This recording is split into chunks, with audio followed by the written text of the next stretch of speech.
Suscríbete para no perderte ningún capítulo.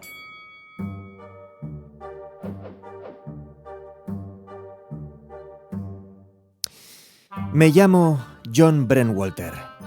Mi padre, un borracho, logró patentar un invento para fabricar granos de café con arcilla. Pero era un hombre honrado y no quiso involucrarse en la fabricación. Por esta razón, era solo moderadamente rico, pues las regalías de su muy valioso invento apenas le dejaban lo suficiente para pagar los gastos de los pleitos contra los bribones culpables de infracción. Fue así que yo carecí de muchas de las ventajas que gozan los hijos de padres deshonestos e inescrupulosos, y de no haber sido por una madre noble y devota, quien descuidó a mis hermanos y a mis hermanas y vigiló personalmente mi educación, habría crecido en la ignorancia y habría sido obligado a asistir a la escuela. Ser el hijo favorito de una mujer bondadosa es mejor que el oro. Cuando yo tenía 19 años, mi padre tuvo la desgracia de morir. Había tenido siempre una salud perfecta, y su muerte, ocurrida a la hora de cenar y sin previo aviso, a nadie sorprendió tanto como a él mismo. Esa misma mañana le habían notificado la adjudicación de la patente de su invento para forzar cajas de caudales con presión hidráulica y sin hacer ruido. El jefe de patentes había declarado que era la más ingeniosa, efectiva y benemérita invención que él hubiera aprobado jamás. Naturalmente, mi padre previó una honrosa, próspera vejez. Es por eso que su repentina muerte fue para él una profunda decepción. Mi madre, en cambio, cuyas piedad y resignación ante los designios del cielo eran virtudes conspicuas de su carácter, estaba aparentemente menos conmovida. Hacia el final de la comida, una vez que el cuerpo de mi pobre padre fue alzado del suelo, nos reunió a todos en el cuarto contiguo y nos habló de esta manera. «Hijos míos, el extraño suceso que habéis presenciado es uno de los más desagradables incidentes en la vida de un hombre honrado, y os aseguro que me resulta poco agradable. Os ruego que creáis que yo no he tenido nada que ver en su ejecución. Desde luego», añadió después de una pausa en la que bajó sus ojos abatidos por un profundo pensamiento. «Desde luego es mejor que esté muerto». Dijo estas palabras como si fuera una verdad tan obvia e incontrovertible que ninguno de nosotros tuvo el coraje de desafiar su asombro pidiendo una explicación. Cuando cualquiera de nosotros se equivocaba en algo, el aire de sorpresa de mi madre nos resultaba terrible. Un día, cuando en un arranque de mal humor me tomé la libertad de cortarle la oreja al bebé, sus simples palabras, «John, ¿me sorprendes?», fueron para mí una recriminación tan severa que al fin de una noche de insomnio fui llorando hasta ella y arrojándome a sus pies exclamé: «Madre, perdóname por haberte sorprendido».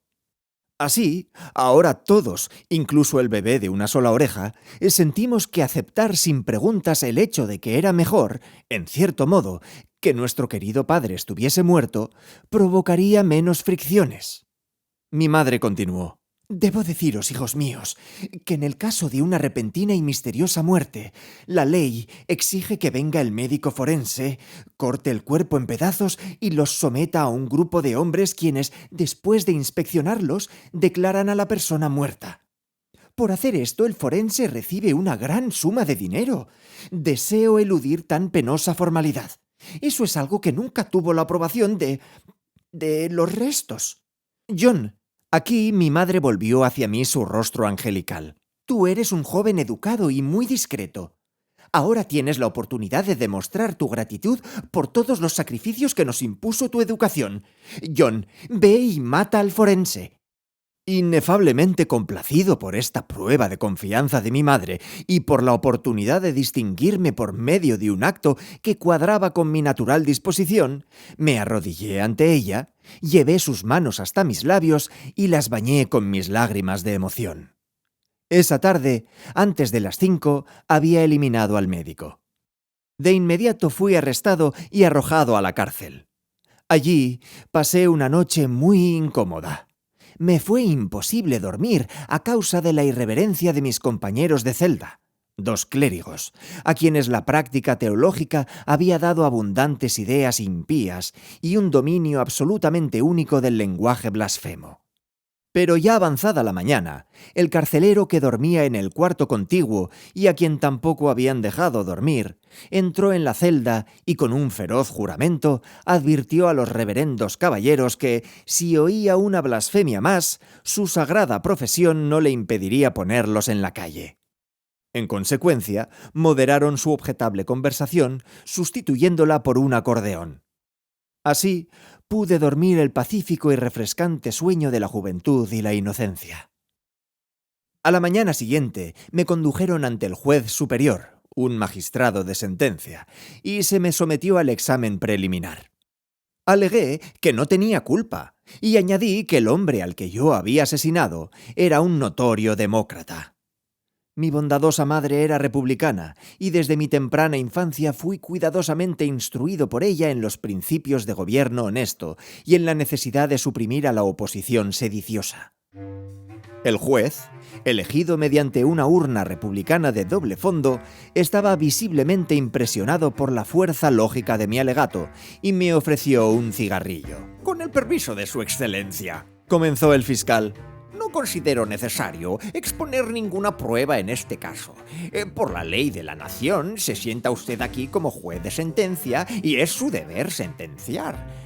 Tanto testimonio como argumentos implicarían la duda acerca de la decisión de su excelencia de cumplir con su deber jurado. Ese es todo mi caso». Mi abogado, un hermano del médico forense fallecido, se levantó y dijo: «Con la venia de la corte, mi docto amigo ha dejado tan bien y con tanta elocuencia establecida la ley imperante en este caso, que solo me resta preguntar hasta dónde se la ha acatado. En verdad, su excelencia es un magistrado penal, y como tal es su deber sentenciar. ¿Qué? Ese es un asunto que la ley, sabia y justamente, ha dejado a su propio arbitrio, y sabiamente ya ha descargado usted cada una de las obligaciones que la ley impone. Desde que conozco a su excelencia, no ha hecho otra cosa que sentenciar. Usted ha sentenciado por soborno, latrocinio, incendio premeditado, perjurio, adulterio, asesinato, cada crimen del código y cada exceso conocido por los sensuales y los depravados, incluido mi docto amigo el fiscal. Usted ha cumplido con su deber de magistrado penal, y como no hay ninguna evidencia contra este joven meritorio, mi cliente, propongo que sea absuelto». Se hizo un solemne silencio. El juez se levantó, se puso la capa negra y con voz temblorosa de emoción me sentenció a la vida y a la libertad. Después, volviéndose hacia mi consejero, dijo fría pero significativamente: «Lo veré luego». A la mañana siguiente, el abogado que me había defendido tan escrupulosamente contra el cargo de haber asesinado a su propio hermano, con quien había tenido una pelea por unas tierras, desapareció y se desconoce su suerte hasta el día de hoy. Entretanto, el cuerpo de mi pobre padre había sido secretamente sepultado a medianoche en el patio de su último domicilio, con sus últimas botas puestas y el contenido de su fallecido estómago sin analizar. «Él se oponía a cualquier ostentación», dijo mi querida madre, mientras terminaba de apisonar la tierra y ayudaba a los niños a extender una capa de paja sobre la tierra removida. «Sus instintos eran domésticos y amaba la vida tranquila». El pedido de sucesión de mi madre decía que ella tenía buenas razones para creer que el difunto estaba muerto, puesto que no había vuelto a comer a su casa desde hacía varios días. Pero el juez de la Corte del Cuervo, como siempre despreciativamente la llamó después, decidió que la prueba de muerte no era suficiente y puso el patrimonio en manos de un administrador público que era su yerno. Se descubrió que el pasivo daba igual que el activo. Solo había quedado la patente de invención del dispositivo para forzar cajas de seguridad por presión hidráulica y en silencio, y ésta había pasado a ser propiedad legítima del juez testamentario y del administrador público, como mi querida madre prefería llamarlo. Así, en unos pocos meses, una acaudalada y respetable familia fue reducida de la prosperidad al delito. La necesidad nos obligó a trabajar. Diversas consideraciones, tales como la idoneidad personal, la inclinación, etc., nos guiaban en la selección de nuestras ocupaciones. Mi madre abrió una selecta escuela privada para enseñar el arte de alterar las manchas sobre las alfombras de piel de leopardo. El mayor de mis hermanos, George Henry, a quien le gustaba la música, se convirtió en el corneta de un asilo para sordomudos de los alrededores. Mi hermana, Mary María, tomaba pedidos de esencias de picaportes del profesor Pumpernickel para sazonar aguas minerales, y yo me establecí como ajustador y dorador de vigas para orcas. Los demás, demasiado jóvenes para trabajar, continuaron con el robo de pequeños artículos expuestos en las vidrieras de las tiendas, tal como se les había enseñado. En nuestros ratos de ocio atraíamos a nuestra casa a los viajeros y enterrábamos los cuerpos en un sótano. En una parte de este sótano guardábamos vinos, licores y provisiones. De la rapidez con que desaparecían, nos sobrevino la supersticiosa creencia de que los espíritus de las personas enterradas volvían a la noche y se daban un festín. Al menos era cierto que con frecuencia, de mañana, solíamos descubrir trozos de carnes adobadas, mercaderías envasadas y restos de comida ensuciando el lugar, a pesar de que había sido cerrado con llave y atrancado, previendo toda intromisión humana. Se propuso sacar las provisiones y almacenarlas en cualquier otro sitio, pero nuestra querida madre, siempre generosa y hospitalaria, dijo que era mejor soportar la pérdida que arriesgarse a ser descubiertos. Si a los fantasmas les era negada esta insignificante gratificación, podrían promover una investigación que echaría por tierra nuestro esquema de la división del trabajo, desviando las energías de toda la familia hacia la simple industria a la cual yo me dedicaba. Todos terminaríamos decorando las vigas de las orcas. Aceptamos su decisión con filial sumisión, que se debía a nuestro respeto por su sabiduría y la pureza de su carácter. Una noche, mientras todos estábamos en el sótano, ninguno se atrevía a entrar solo, ocupados en la tarea de dispensar al alcalde de una ciudad vecina los solemnes oficios de la cristiana sepultura, mi madre y los niños pequeños, sosteniendo cada uno una vela, mientras que George Henry y yo trabajábamos con la pala y el pico, mi hermana Mary María profirió un chillido y se cubrió los ojos con las manos. Estábamos todos sobrecogidos de espanto y las exequias del alcalde fueron suspendidas de inmediato, a la vez que, pálidos y con la voz temblorosa, le rogamos que nos dijera qué cosa la había alarmado. Los niños más pequeños temblaban tanto que sostenían las velas con escasa firmeza y las ondulantes sombras de nuestras figuras danzaban sobre las paredes con movimientos toscos y grotescos que adaptaban las más pavorosas actitudes. La cara del hombre muerto, ora fulgurando horriblemente a la luz, ora extinguiéndose a través de alguna fluctuante sombra, parecía adoptar cada vez una nueva y más imponente expresión, una amenaza aún más maligna. Más asustadas que nosotros por el grito de la niña, las ratas echaron a correr en multitudes por el lugar, lanzando penetrantes chillidos, o con sus ojos fijos estrellando la oscura opacidad de algún distante rincón, meros puntos de luz verde, haciendo juego con la pálida fosforescencia de la podredumbre que llenaba la tumba a medio cavar y que parecía la manifestación visible de un leve olor a moribundo que corrompía el aire insalubre. Ahora los niños sollozaban y se pegaban a las piernas de sus mayores dejando caer sus velas, y nosotros estábamos a punto de ser abandonados a la total oscuridad, excepto por esa luz siniestra que fluía despaciosamente por encima de la tierra revuelta e inundaba los bordes de la tumba como una fuente. Entretanto, mi hermana, arrodillada sobre la tierra extraída de la excavación, se había quitado las manos de la cara y estaba mirando con ojos dilatados en el interior de un oscuro espacio que había entre dos barriles de vino. ¡Allí está! ¡Allí está!, chilló señalando. ¡Dios del cielo! ¿No podéis verlo? Y realmente estaba allí. Una figura humana apenas discernible en las tinieblas. Una figura que se balanceaba de un costado a otro como si se fuera a caer, agarrándose a los barriles de vino para sostenerse. Dio un paso hacia adelante, tambaleándose, y por un momento apareció a la luz de lo que quedaba de nuestras velas. Luego se irguió pesadamente y cayó postrada en tierra. En ese momento todos habíamos reconocido la figura, la cara y el porte de nuestro padre. Muerto estos 10 meses y enterrado por nuestras propias manos. Nuestro padre, sin duda, resucitado y horriblemente borracho. En los incidentes ocurridos durante la fuga precipitada de ese terrible lugar, en la aniquilación de todo humano sentimiento en ese tumultuoso, loco apretujarse por la húmeda y mohosa escalera, resbalando, cayendo, derribándose y trepando uno sobre la espalda del otro, las luces extinguidas, los bebés pisoteados por sus robustos hermanos y arrojados de vuelta a la muerte por un brazo maternal. En todo esto no me atrevo a pensar. Mi madre, mi hermano y mi hermana mayores y yo escapamos. Los otros quedaron abajo para morir de sus heridas o de su terror.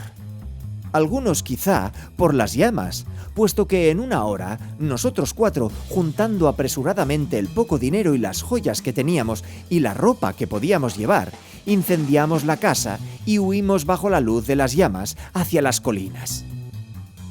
Ni siquiera nos detuvimos a cobrar el seguro, y mi querida madre dijo en su lecho de muerte, años después en una tierra lejana, que ese había sido el único pecado de omisión que quedaba sobre su conciencia. Su confesor, un hombre santo, le aseguró que bajo tales circunstancias el cielo le perdonaría su descuido. Cerca de 10 años después de nuestra desaparición de los escenarios de mi infancia, yo, entonces un próspero falsificador, regresé disfrazado al lugar con la intención de recuperar algo de nuestro tesoro que había sido enterrado en el sótano. Debo decir que no tuve éxito. El descubrimiento de muchos huesos humanos en las ruinas obligó a las autoridades a excavar por más. Encontraron el tesoro y lo guardaron. La casa no fue reconstruida. Todo el vecindario era una desolación. Tal cantidad de visiones y sonidos extraterrenos habían sido denunciados desde entonces que nadie quería vivir allí. Como no había a quien preguntar o molestar, decidí gratificar mi piedad filial con la contemplación, una vez más, de la cara de mi bien amado padre, si era cierto que nuestros ojos nos habían engañado y estaba todavía en su tumba. Recordaba además que él siempre había usado un enorme anillo de diamante, y yo, como no lo había visto ni había oído nada acerca de él desde su muerte, tenía razones como para pensar que debió haber sido enterrado con el anillo puesto. Procurándome una pala, rápidamente localicé la tumba en lo que había sido el patio de mi casa, y comencé a cavar. Cuando hube alcanzado cerca de 4 pies de profundidad, la tumba se desfondó y me precipité a un gran desagüe, cayendo por el largo agujero de su desmoronado codo. No había ni cadáver ni rastro alguno de él. Imposibilitado para salir de la excavación, me arrastré por el desagüe. Quité con cierta dificultad una masa de escombros carbonizados y de ennegrecida mampostería que lo obstaculizaba, y salí por lo que había sido aquel funesto sótano. Todo estaba claro. Mi padre, cualquier cosa que fuera lo que le había provocado esa descompostura durante la cena, y pienso que mi santa madre hubiera podido arrojar algo de luz sobre ese asunto, había sido indudablemente enterrado vivo. La tumba se había excavado accidentalmente sobre el olvidado desagüe hasta el recodo del caño, y como no utilizamos ataúd, en sus esfuerzos por sobrevivir había roto la podrida mampostería y caído a través de ella, escapando finalmente hacia el interior del sótano. Sintiendo que no era bienvenido en su propia casa, pero sin tener otra, había vivido en reclusión subterránea como testigo de nuestro ahorro y como pensionista de nuestra providencia. Él era quien se comía nuestra comida, él quien se bebía nuestro vino. No era mejor que un ladrón. En un instante de intoxicación y sintiendo, sin duda, necesidad de compañía, que es el único vínculo afín entre un borracho y su raza, abandonó el lugar de su escondite en un momento extrañamente inoportuno, acarreando deplorables consecuencias a aquellos más cercanos y queridos. Un desatino que tuvo casi la dignidad de un crimen.